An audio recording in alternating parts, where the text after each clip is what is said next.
Assalamualaikum warahmatullahi wabarakatuh. Waalaikumsalam. Apa kabar kawan-kawan ngebor semuanya dimanapun berada? Semoga sehat selalu, masih dalam lindungan Allah Subhanahu wa Ta'ala. Jumpa lagi bersama kami di channel Ngebor, ngobrol seputar horor. Seperti biasa ada Mas Ayung di sini yang menemani kita semua kurang lebihnya di 30 menit ke depan. Ya, silakan Mas Ayung. Baik, terima kasih Bang Okan atas pembukanya. Sebelumnya saya juga pengen nyapa kawan-kawan dulu sebelum bercerita. Assalamualaikum warahmatullahi wabarakatuh. Waalaikumsalam. Bismillahirrahmanirrahim. Kembali jumpa kami di ngobrolin yang horor-horor. Semoga selalu dalam keadaan baik, sehat dan selalu bahagia tentunya kapanpun dan dimanapun saatnya. Kita mulai saja. Oh ya, nanti kita akan ucapin terima kasih dulu buat teman-teman semua atas semua dukungannya di channel ini. Semoga dikembalikan lagi kebaikan teman-teman dengan sesuatu yang lebih baik lagi oleh Gusti Allah Ta'ala tentunya. Langsung ke cerita aja Bang. Ya. Sebelumnya tak tanya dulu, aduh kayak ribet teman ya Bang ya. Gorengan Bang di depan. Iya, biasanya Mas Bagus nyediain gorengan itu lumayanan buat ganjil-ganjil ya. Kalau saya pagi-pagi kadang-kadang nggak terlalu sarapan, yang penting ada kopi begitu. Kopi, gorengan, rokok itu lumayan. Gorengan biasanya nggak terlalu suka, tapi tadi kayak banyak siwilnya itu senang. Yang pinggir-pinggirannya itu remukan itu ya, istilahnya. Kalau bisa remukannya yang banyak. Oke, tak tanya sama jenengan pernah tinggal di rumah mertua? Pernah itu selama berapa lama? 2 tahun. 2 tahun. Kalau orang sini kan gini, kalau laki-laki biasanya awal-awal nikah itu pasti ikut perempuan dulu itu ya. Iya, untuk syarat lah biasanya kalau orang sini. Syarat gitu ya. Nanti tapi sekarang sudah tinggalnya udah di sendiri rumah lah. sendiri. Bukan sih rumah sinilah ikut orang tuanya saya gitu. Oh begitu ya. Jadi ini ada kisah dari Mas Rudi ya, sebut saja namanya Mas Rudi. Beliau pengen disamarkan namanya. Saya ngalamin kejadian horor itu, ya siapa yang nyangka ya bakal ngalamin kejadian horor. Tapi awalnya dulu itu lagi saya belum lama menikah, karena memang sebuah komuman orang-orang di Jawa, khususnya di ya dekat-dekat sini ya, nggak tahu yang lain juga seperti itu atau enggak adatnya. Kalau menikah tadi seperti Bang Ogan ngomong, biasanya tinggal di rumahnya pihak perempuan, kecuali memang ada pekerjaan. Sang suami itu laki-lakinya kerja di misalnya di Jabodetabek atau di mana, terus kemudian istri ikut, itu kan paling sebentar. Kalau enggak ini Mas Ayung, mama udah ada rumah nih sebelum nikah nih, mama orangnya sukses gitu kan. Iya.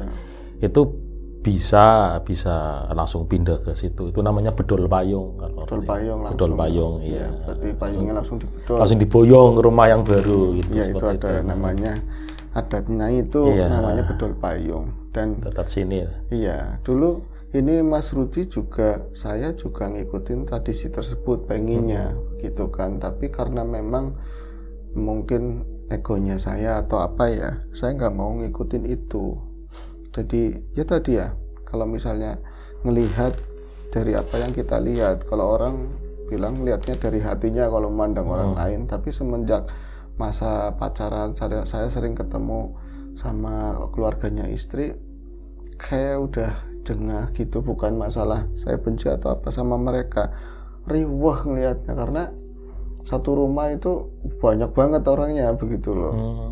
Jadi kakak adiknya istri juga sudah berkeluarga juga di rumah tersebut. Di rumah tersebut kayak satu pintu kamar itu isinya suami istri sama anaknya. Terus nanti satu lagi begitu, satu rumah lagi tumpeng begitu. Istilahnya. Iya, rumah tumpeng, keluarganya itu banyak. Kalau misalnya rukun, mendingan ya sekali saya itu ya beberapa kali saya itu ngapel ke sana, kata Mas Rudi dulu gitu ya. Itu di depan mata lah, itu sering pada berantem ya. Awalnya ringan-ringan kayak urusan anak sama anak, nanti orang tuanya ikut campur. Itu saya tanyain sama calon saya dulu ya kayak gitu. Kalau misalnya cuman kompor aja yang nggak dibawa ke kamar begitu loh, tapi makannya sendiri-sendiri gitu ya.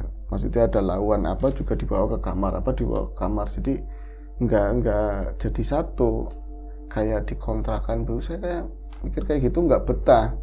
Meskipun alasannya mereka kenapa begitu ya saya nggak mau ikut campur. Akhirnya saya di rumah itu, rumah lega ya, di rumah saya sendiri lega, kakak adik cuman berdua, kakak saya udah dapat orang seberang. Akhirnya bapak sama ibu, nanti bawa ke sini aja istri saya boyong langsung. Itu bedul payung apa namanya ya, boyong ke sana. Takutnya nanti saya mau nikah, mau membangun hidup rumah tangga sama istri, diribetin mereka kayak gitu, nggak enak gitu kan. Akhirnya ya sudah, kita itu tinggal di rumah bapak, di rumah ibu selama sekitar mau 2 tahunan lebih lah, sekitar 2 tahunan lebih. Kemudian kami belum dikaruniai anak. Selama itu berusaha sih sudah, tapi belum dikaruniai anak. Terus kemudian siapa yang nyangka ya, kalau saya menganggap orang tua itu kayak, bahasanya itu kayak dewa, kita agung-agungin, kita sembah, benar-benar saya takdim sama orang tua.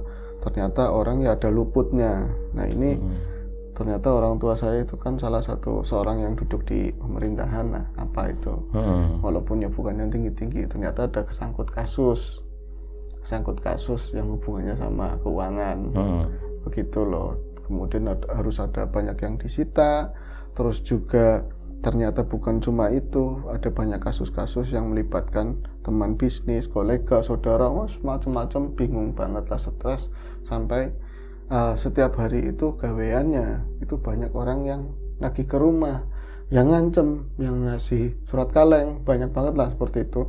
Itu membuat istri saya jadi nggak kerasan, dan dia itu maksain untuk boyongan ke tempat, ke orang tuanya yang rumah yang banyak orang itu, rumah tumbang itu. Kemudian ya tiada pilihan lain, saya juga harus berlaku bijak ya, yang seperti itu nggak nyaman.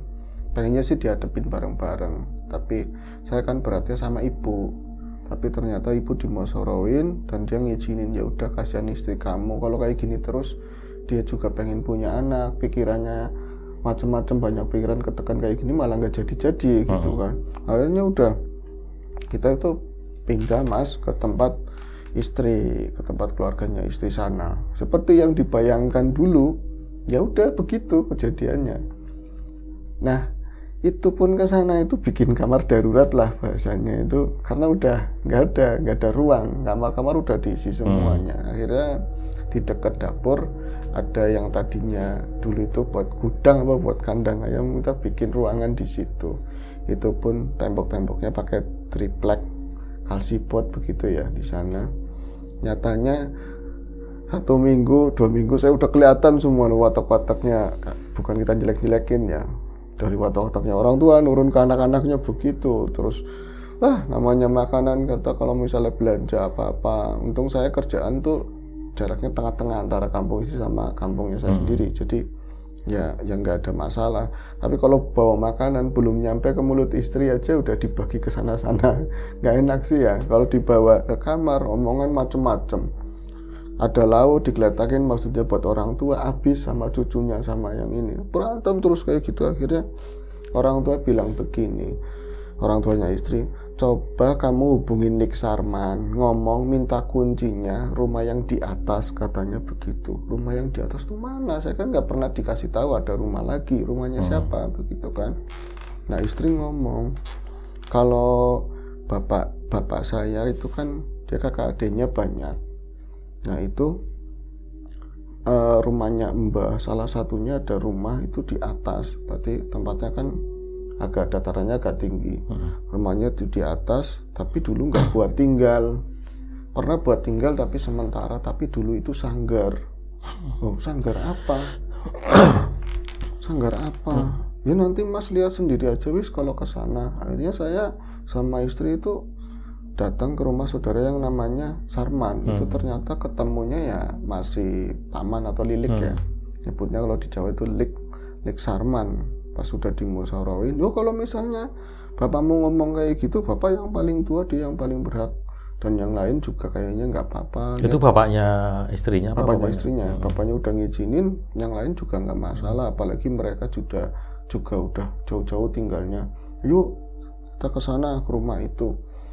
Saya itu kaget juga pas nyampe ke sana. Emang datarannya kan ya tadi ya tinggi, dan kita jalan kaki ternyata dari rumahnya paman, rumahnya Lik Sarman tersebut. Jalan kaki ketemu ada musola juga, terus ada kebun nggak terlalu gede. Itu ada rumah, potongannya rumah dulu banget lah, bener-bener rumah dulu banget. Jadi dia itu masih tembok-tembok yang ini, yang bata-batanya tebal, tembok kuno, nggak ada jendela atau apa yang dari kaca.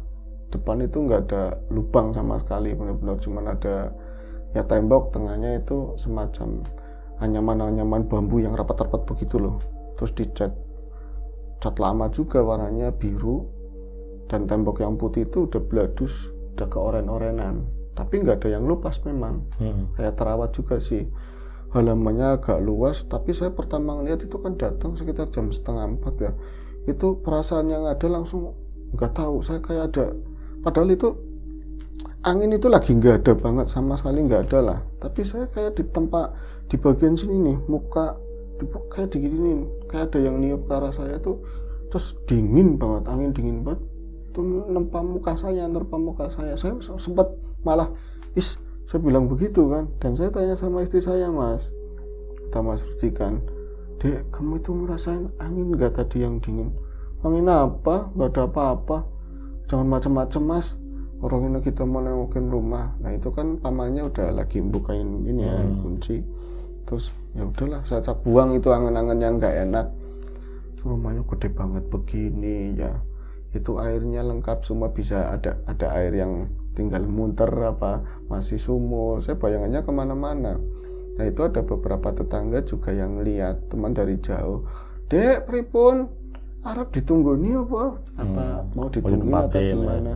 Ji mbah, sing hati-hati nggih, sing hati-hati, semuanya itu ngomong sing hati-hati. Hati-hati apa ya? Biasalah, jangan dipikirin, saya juga butuh nyaman ini kalau misalnya buat berdua gitu, mau ngapain, mau jengking, mau jempalikan juga bebas kalau rumah segede itu. Dibukalah pintunya, modelnya kayak kupu tarung begitu bang. Itu langsung ternyata angin yang sama yang saya rasakan itu kan lagi berdiri jauh dari pintu utama itu, ada berapa meter. Angin itu saya rasakan kembali itu di depan pintu persis, lagi mau melangkah masuk. Terus itu lebih kencang, dingin luar biasa itu. Terus nyaman Mas, dingin seger atau gimana? Enggak nyaman, dingin bikin merinding, anyep istilahnya. Anyep, iya. Dan saat itu bukan cuma yang saya yang ngerasain, istri saya yang ngerasain juga, Mas, langsung kayak gitu. Dan saya nanggap langsung itu bahwa dia itu kena hawa yang nggak enak. Kalau itu pun mungkin dugaan saya, Lik saya atau pamannya istri tadi, Lik Sarman juga merasakan yang sama. Soalnya apa? Dia itu rame orangnya. Oh ini lampu ini bakalan gini, ya kan? Pas langsung buka itu langsung diem. Dia setelah baca-baca apa langsung diem, nggak ada suara apapun. Mungkin dia juga ngerasain hal yang sama. Itu gelap, cuman memang kalau jam segitu ya, walaupun di kiri kanan itu banyak pohon-pohonan tinggi, tetap di dalamnya ada bayangan-bayangan, mungkin itu tempat duduk, mungkin apa, saya bisa nangkep ada balai-balai atau tempat duduk yang bangku-bangku panjang mungkin ya, belum kelihatan ada sofa atau apa, cuman kayak semacam siluet, itu minggir semua. Jadi ruangan itu betul kosong sampai pol sana, kosong, tapi itu bagian samping-samping kayak bangku-bangku itu di pinggir semua, di tengah lampu gantung yang gede banget. Kemudian biasanya kalau rumah tua kan ada ini ya, rumah lama ada ruang tamu, ruang tengah, itu enggak begitu. Jadi kosong kotak, tapi di bagian jauh sana saya melihat bayangan itu kayak semacam ada yang digantung-gantungin, ada yang pating geletak itu di tanah. Barang itu banyak banget, cuma masih gelap dan saya cuma bertanya itu apa ya, dan itu nggak enak banget. Nggak enaknya bukan bau yang nggak sedap atau apa, merinding luar biasa. Dan kemudian ayo mlebu, gelap ya Lik, kata istri saya. Gelap, kamu udah nggak masuk sini udah lama ya Lu ya? Lagi kecil tok gitu kan, lagi kecil, paling usia berapa tahun gitu kan, itu juga ikut sama ibunya. Aduh, lampunya kok mati.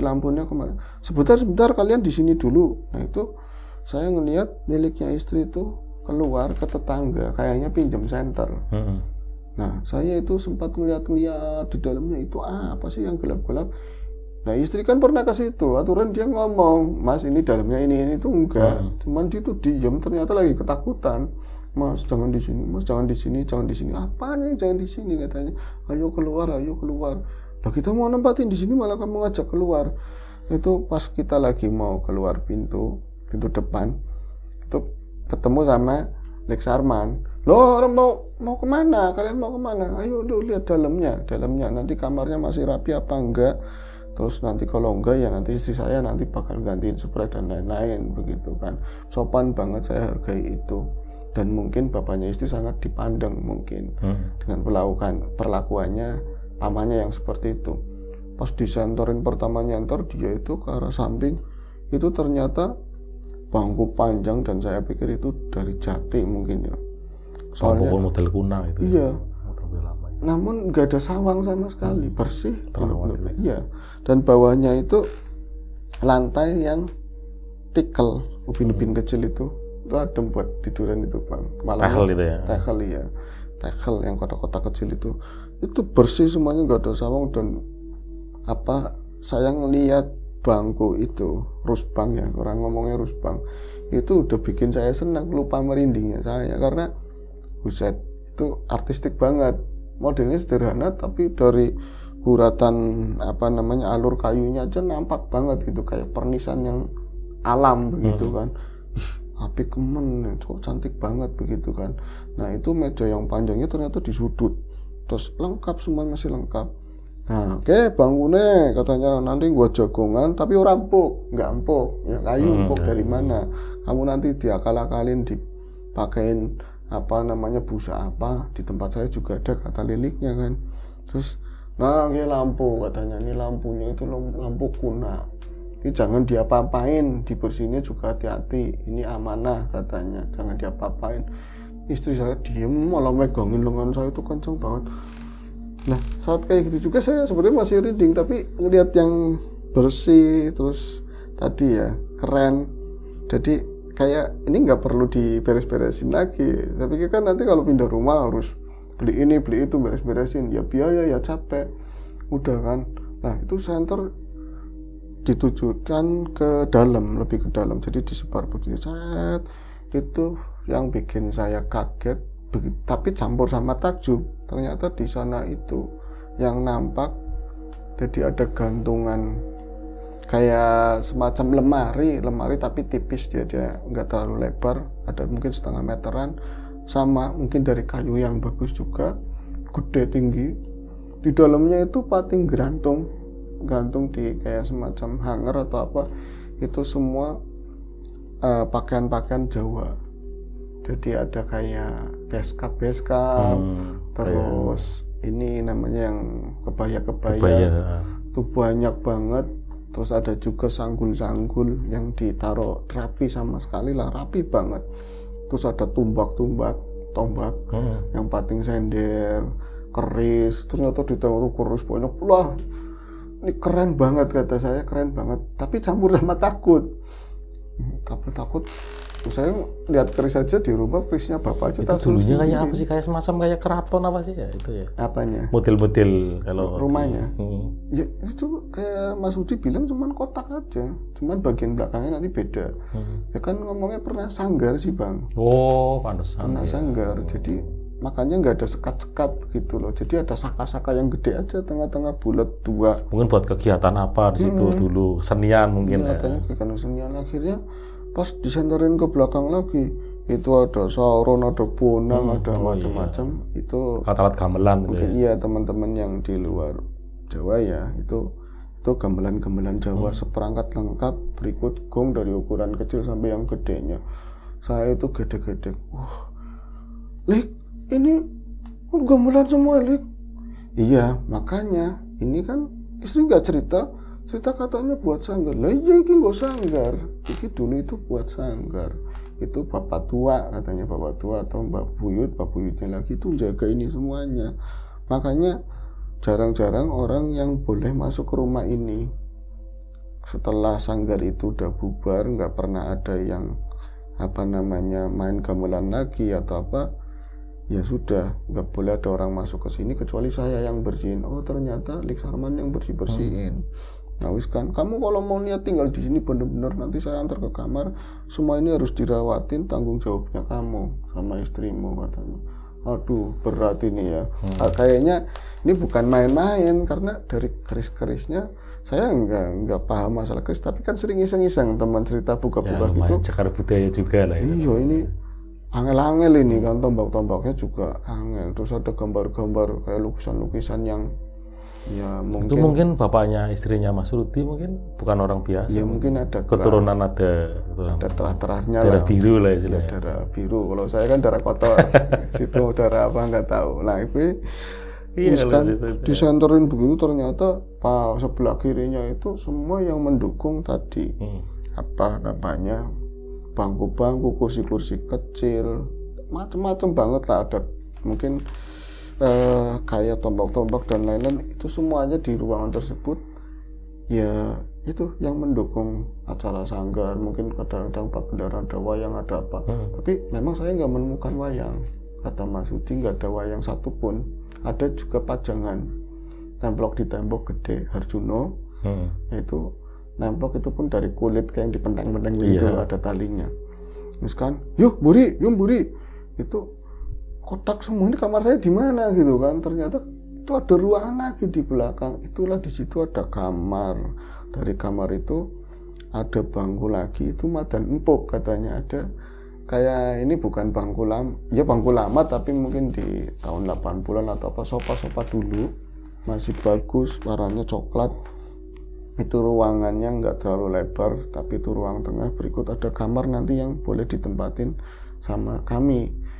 Nah itu sebelah kanan, sebelah kiri, tapi pintunya itu ngadepnya keluar, pintunya ngadepnya lurus begitu. Kalau pintunya yang bakalan ditempatin oleh kami kan ini ya, ada nyamping, pintunya itu sebelah kanan dari kamar tersebut. Kalau itu pasti depan banget, itu dia kamar itu nggak boleh diapa-apain katanya, itu terkunci dan nggak boleh kalian itu berusaha buat masuk atau apa, nggak usah mikirin ruangan tersebut katanya. Ya kan ada rahasia-rahasia lagi, kata saya udah nggak enak. Dan semakin masuk ke dalam ruangan itu bukan semakin nyaman, semakin nggak enak, semakin dingin, makin merinding. Nah, saya pertanyaan cuma begini, Lik, ini nanti ngelampuinnya gimana? Udah ada stop kontaknya, udah ada fittingannya juga, tinggal nanti mungkin ada yang putus kabelnya, kita periksa bareng-bareng nanti biar bisa nyala begitu kan. Masuklah kita, dibukain pintu kamar yang buat ditempatin. Itu ketakjuban saya yang luar biasa di situ. Mungkin lagi nikahan ya, kamar kan dirias-rias ya, dirias-rias, dibagus-bagusin kayak kamarnya raja, kamarnya ratu, tapi kan ala-ala sesuai dengan budget. Berikut dengan kondisi ruangannya, rumahnya istri, kamarnya yang memang begitu ranjangnya. Kalau ini bener-bener kayak ranjangnya wong tenanan, wong gedean gitu loh. Kamar itu luas bang, ternyata kelihatannya kotaknya kecil, di dalam itu luas, dan ini ranjangnya ranjang bener, ukir-ukir keren banget lah. Yang ini yang ranjang yang ada selorogannya bawahnya itu loh, yang seperti itu. Dan spray itu benar-benar udah tertata rapi, nggak ada sawang satupun. Ada tiolet, itu pun bagus banget, tiolet ya, kayak rasanya saya tuh adipati atau apa masuk ke situ gitu loh, rasanya kayak gitu. Seneng campur takut, ini ngerawatnya gimana, nggak layak saya kesini dan lain-lain begitu kan ya. Wes jaga suwen, siapa kan, jangan kelamaan, ini masih bagus, nggak usah diganti-ganti. Itu saya nggak begitu ngeh. Ternyata setelah berapa lama keliling sampai buka kamar, istri saya nggak ada reaksi apapun dan nggak ada omongan apapun. Itu nggak ngeh. Itu sampai masuklah ke area belakang, itu nggak ada keran yang tinggal puntir, tapi kita harus pakai sumur. Dan sumur itu gede banget, bener-bener sumurnya gede banget, kolamnya luas. Masih pakai katrol itu? Iya pakai katrol, lengkap, gede banget gitu kan. Mas, itu kan sampean tadi bilang di dataran tinggi airnya ada. Nah ya itu, saya bingung. Maksudnya airnya deket. Oh dicorong jauh banget mas, kayak itu lah tembus ke bumi, mungkin lebay-lebaynya Rudi begitu ngomongnya. Jadi iya kan dataran tinggi, iya itu dalam banget airnya ke sana. Allah, saya kalau misalnya nimba gimana caranya ini, apakah mandi kan butuh air banyak dan lain-lain ya. Katanya untung itu omnya istri si Lek Sarman ngomong, lah usah bingung katanya, nah ini peralon buat apa katanya, itu ada peralon kecil ternyata ya pakai pompa boleh, nggak harus pakai begini ya. Saya lega lagi kan, berarti semuanya fix. Oke. Ke sebelah kirinya gudang, ada yang bolong sompangan lah, itu buat dulu itu buat nyembur pakaian. Bisa enak banget, saya nyaman, saya siap, saya nungguin di situ kan. Pas sudah saya keluar, kami keluar, pintu ditutup lagi, itu kunci dikasihin ke saya. Katanya besok kita bakalan masangin alat-alat listrik semuanya ya, dari bolamnya apanya kan. Saat saya keluar itu saya mendapatkan istri, cuman ini bocah kenapa? Itu saya diem, istri saya itu diem banget mas, nggak ngomong apa-apa, dia nunduk diem, memang masih pegangan tangan saya. Terus ini saya juga omnya istri juga nggak curiga, mungkin dia juga lelah, dia ngomong namanya kan Nisa namanya ya, Nis kamu kenapa toh? Nis udah paman mau pulang dulu, kalian mau pulang monggo, mau ke rumah paman dulu juga nggak apa-apa, ke rumah Lilik nggak apa-apa. Itu nggak ngomong apa-apa, mungkin ngertinya baik-baik saja. Saya juga saya kenapa ya, dan Pak mau mutusin langsung pulang ke rumah karena jalan ke rumahnya Liliknya juga kan jalan kaki. Itu ada jalan tembusan lagi yang nggak usah lewatin rumah paman ya kan, bisa langsung ke rumah mertua. Cuman cukup jauh, kita jalan menurun. Saya baru merasakan tangan istri saya kok dingin banget. Padahal kan saya pakai jumper segala macam, itu rasanya tembus dingin banget. Saya ngomong gini ya, Dek, kamu kok diem aja? Dari tadi kamu ngomong apa? Kamu baik-baik saja ya? Kamu baik-baik saja apa? Kamu kenapa? Itu nggak ngomong, dia kan rambutnya panjang kayak nutupin begini, dan dia nggak. Saya perhatikan ada yang janggal di istri saya, tapi saya nggak mau nggak mau bereaksi apapun. Yang penting pulang aja ke rumah. Ini bentar lagi sandakala, bentar lagi itu udah sore banget lah, nggak bagus pokoknya. Yang penting harus pulang ke rumah. Dan benar itu perjalanan mungkin 15 menit ada atau 20-an menit sampai ke rumah, agak menurun. Istri saya itu si Nisa nggak bereaksi apapun, nggak ngomong apapun. Langkahnya ajak segitu, dia itu nggak noleh kanan, nggak noleh kiri, diem. Dan yang saya rasakan di tangan itu dingin banget.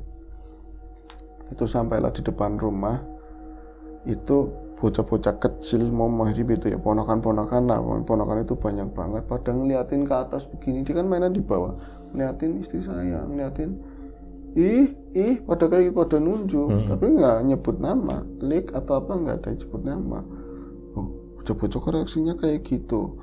Pas saya baru mau masuk ke kamar, mau masuk ke rumah, kan pintu kan emang masih terbuka. Itu memang ada salah satu iparnya istri ya, sama-sama ipar berarti sama saya, sama-sama mantu. Dia itu konon katanya matanya awas, orang yang paham goib lah, nggak tahu batasannya kayak apa, langsung mandek digituin, suruh berhenti gitu. Saya agak nggak tersinggung karena saya juga merasa udah istri nggak beres kan, udah nggak beres. Terus harap apa kau mancing, harap apa kamu itu melebu, kamu jangan masuk, udah di situ aja.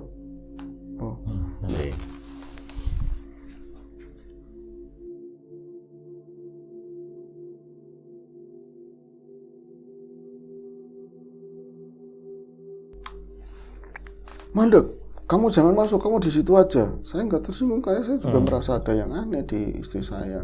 Kemudian karena dia nadanya agak teriak, beberapa ya, karena rumah itu keluarga cemara ya, pada ke sumber suara kan keluar. Teman masih di area dalam, kita kan masih di luar depan pintu. Kenapa mas? Kenapa sih mas? Enggak, ini semua beres katanya. Enggak, ini bawa yang enggak beres. Kalian dari mana? Saya bilang dari rumah ini. Pantas. Nanti udah di situ dulu. Nah itu berarti ketemunya kakak ipar, dia entah nyiapin apa masuk ke dalam. Yang lain itu pada ngomong, Nis, kamu nggak apa-apa Nis? Nis, Eling Nis nyebut. Walah, ini udah berarti bukan istri saya lagi. Saya itu agak menjauh, tapi nggak bisa. Tangan itu kayak dicengkram begini, tek. Kayak tangan satu sih dicekel gini, dipegang begini, tek. Nggak bisa ini ya. Saya sampai berusaha keras begini untuk melepasin diri dari pegangan istri aja nggak bisa karena kuat banget dan dingin. Terus beberapa hitungan kemudian, nah itu iparnya juga lama ke dalam itu mau ngapain ya, mau ngambil pusaka, mau ngambil apa nggak tahu ya, ritual dulu tuh gimana. Di situ nyenandung Mas, nyinden gitu, saya itu nyinden bisa Bang kalau buat nyantonin. Kayak gitulah, kayak gitu. Pokoknya dia tuh nyinden. Waduh, suasana bisa di saat dia nyinden langsung prung, baunya wangi banget. Itu saya nggak bisa ngomong itu kembang apa, yang jelas wangi aja, wangi kembang campur-campuran, mistik banget. Dan itu nggak ada angin, nggak ada apa, rambutnya itu gerak-gerak gitu, seret rambutnya itu saya bisa ngelihat dari samping. Tadinya kan turun semua rambutnya, itu rambutnya bisa ser kayak ada angin. Dan saya yang samping ngerasain ada angin, dan angin itu angin yang di rumah itu, yang sedingin itu gitu kan. Dari samping saya ngelihat istri saya, raut mukanya sama, tapi tatapan yang dari samping itu bukan. Nyinden pinter banget nyinden kayak gitu. Kalau buat tetangga mungkin turunannya orang yang ya itu ya lumrah, tapi kan emang nggak pernah latihan karena udah terputus. Jadi sanggar itu udah nggak beroperasi sejak ibunya istri itu menikah. Itu udah bubar lah kalau 1-2 hal karena banyak yang meninggal begitu kan. Dan memang kemajuan zaman sudah nggak terlalu make itu yang seperti itu, kesenian itu.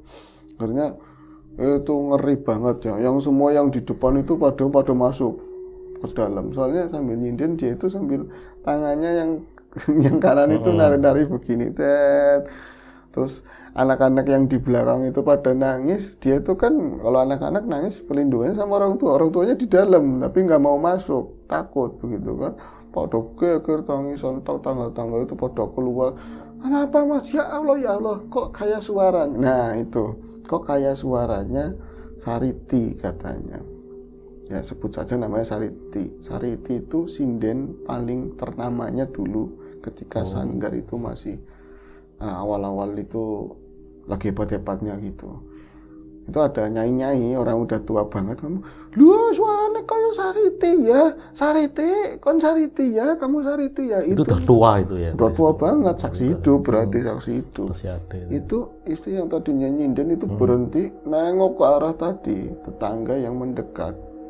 Kalau mendekat, tetangga yang mendekat dia itu nengok dan itu tangan yang kaki kiri itu dilepaskan dari saya. Nah, dilepaskan, dia itu kok ada yang kenal sama saya, mungkin begitu ya dalemannya yang di dalamnya istri. Itu langsung nyai-nyai tadi, "Aduh, suaranya si ajek kamu suaranya masih ajek. Primen Sariti, kenapa Sariti? Kenapa masuk ke anakmu, ke cucumu, kenapa?" "Jare arep nenggoni omah kuwi," jare gitu. Jare katanya mau nungguin rumah itu. Dia harus bisa nyinden syaratnya. Syaratnya harus bisa nyinden katanya. Syaratnya harus bisa nyinden. Lah ya mepel katanya, pelan-pelan. Kalau misalnya mau nyinden mau apa juga pelan-pelan. Ora, katanya enggak. Anak-anak cucu saya enggak ada yang mau belajar. Sudah lupa sama kamu, itu nangis. Ya saya antara kasihan dan takut tuh ngeliat itu Mas. Itu kan dia tuh suaranya udah rubah, bukan istri saya ya. Jadi orang-orang mungkin usia 40, ya mau 50 tahun usia segitulah, agak getar suaranya. Dan itu bukan suara istri saya, ngobrol sama nyai tadi yang udah tuir banget. Ngomongnya kayak dia itu menyesali kenapa generasinya itu nggak ada yang ngikutin, nggak ada yang melestarikan. Kowe pada katanya kamu semuanya pada hidup, pada gede tua kayak sekarang ini. Kampung ini juga banyak rame orang. Dulu-dulunya itu karena kami yang gedein kampung ini, cari duitnya dapat apa ya dari nyinden, dari melestarikan budaya sing adiluhung katanya. Tapi ketika kalian sudah gede, nggak ada terima kasihnya, nggak ada apa, itu dibuang. Terlupakan gitu. Ini katanya begitu. Saya sekolahnya nggak tinggi, saya juga nggak paham banget ya budaya-budaya seperti itu kejawen. Karena saya tinggalnya kan dia kan suaminya kan aslinya bukan orang situ. Jadi keluarganya dia juga keluarga pindahan lah. begitu paham lah Mas, tapi saya merasa tersentuh juga, yakin iya ya. Terus ya wis nggak mulai saiki katanya bocah-bocah di sinau bocah janji, kowe kudu janji, itu kamu harus janji itu berarti dulu pantaran, ngomongnya kamu sama yang nyanyi itu kan berarti kan dulunya pantaran. Ya wis metu itu akhirnya si iparnya tadi keluar itu ceritanya bawa keris bawa las, pokoknya itu mbah-mbahnya keluar lah, dia itu belum ke arahnya tadi istri saya yang lagi jadi begitu langsung diginiin, itu nggak ngeliat arep apa woy digituin, arep apa mau ngapain, bocah digituin langsung digituin dan kayak diginiin loh, nggak nyentuh, was klambruk langsung jatuh, itu berdarah ininya dan nggak bisa ngapa-ngapa. Aku bakal metu dewe, saya itu bakal keluar sendiri. Ya. Kamu bocah digituin, malah itu langsung karena ada dulu itu kan mungkin ya datra itu ada pangkat-pangkatan gitu ya. Ini yang nyai-nyai tersebut, ya wis ya nduk metu. Ya wis ya, bocah amanatmu udah disampaikan.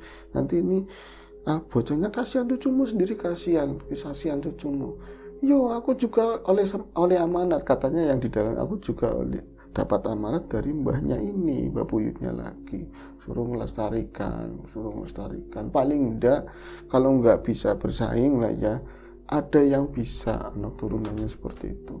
Ada geletak, istri saya langsung, untung saya langsung sikap begitu, soalnya kan batu-batu semua di situ ya. Itu ya haru biru lah, antara takut ngeri, tapi gimana. Dan saat itu dia ngeletak, katanya hari berikutnya itu di rumah itu lagi bunyi gamelannya pada saat jam yang sama katanya. Ya sore itu di sananya itu katanya bunyi cuma sebentar, dan ada yang nyinden, berarti barengin di sana ada yang nyinden di sini, tapi rumah tertutup. Dan orang yang paling mengetahui itu ternyata Lik Sarman. Wis kudu-kudune katanya, sudah seharusnya, berarti yang dipilih nerusin ya istrinya kamu. Nah terus sekarang istrinya nyinden tapi buat pribadi. Saya nggak tahu Mas yang ngajarin siapa. Nempatin dan nggak ada. Tapi kalau dibayangin sih lumayan keren ya Mas. Keren, dan memang nggak ada. Memang saya sering lihat sosok-sosok kalau di malam-malam tertentu di rumah itu ada semacam orang yang bajunya kayak peska-peska, terus ada ini dan itu kayak raja-raja lah, kayak raja kuno yang masih pakai ginian, telanjang baju, terus ya tadi kayak semacam yang orang-orang pakai sanggul, tapi istri saya nyinden. Dan yang paling aneh, dia nggak ada yang ngajarin, bisa sendiri. Atau tidak, emang udah terahnya mungkin. Mudah mungkin begitu. Itu keren ya Mas ya. Ya tolong semua nama samarin Mas, katanya gitu. Mungkin kalau yang nempatin Mas Ayung Pak, saya mungkin suka sama seni ya. Saya suka. Iya, keren tapi ya. Itu amanat yang baik lah, memang budaya ya harus dilestarikan ya. Apalagi sekarang jangan melupakan sejarah lah gitu. Itu aja sih Bang ceritanya. Ya keren itu loh. Itu tempatnya di mana Mas Ayung? Ada nanti. Berkunjung kapan-kapan lah. Ya. Siap. Ya demikianlah ya, kurang apa ya, sampai lupa ngomong apa Mas Ayung. Sudah 30 menit lebih ini. Ya itu saja persembahan kita kali ini ya, cerita dari temannya Mas Ayung. Sampai jumpa di ngobrol selanjutnya, semoga menghibur kita semua, dan kami akhiri. Wassalamualaikum warahmatullahi wabarakatuh.